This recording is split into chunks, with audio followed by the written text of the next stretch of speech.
রাজধানীর বনানীতে দুই বিশ্ববিদ্যালয় ছাত্রীকে ধর্ষণের মামলার মূল আসামি শাফাত আহমেদকে ৬ দিনের এবং সাদমান সাকিবকে ৫ দিনের রিমান্ড মঞ্জুর করেছে আদালত। তারা দুজনই বর্তমানে ডিবি পুলিশের রিমান্ডে রয়েছেন।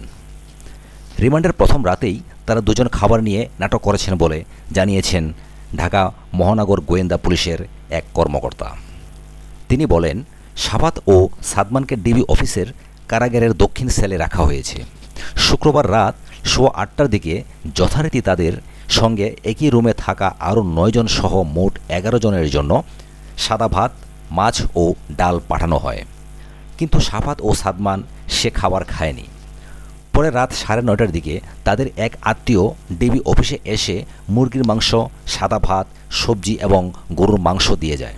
সে খাবারই তারা দুজনে খেয়েছেন। এমনকি তাদের আত্মীয় কয়েক ধরনের ফলমূল এবং শুকনো খাবারও ডিবির অফিসে দিয়ে গেছে বলেও জানিয়েছে সূত্রটি। শুক্রবার রিমান্ডের প্রথম রাতেই তাদের জিজ্ঞাসাবাদ করা হবে বলেও জানিয়েছে ডিবি পুলিশের সূত্রটি।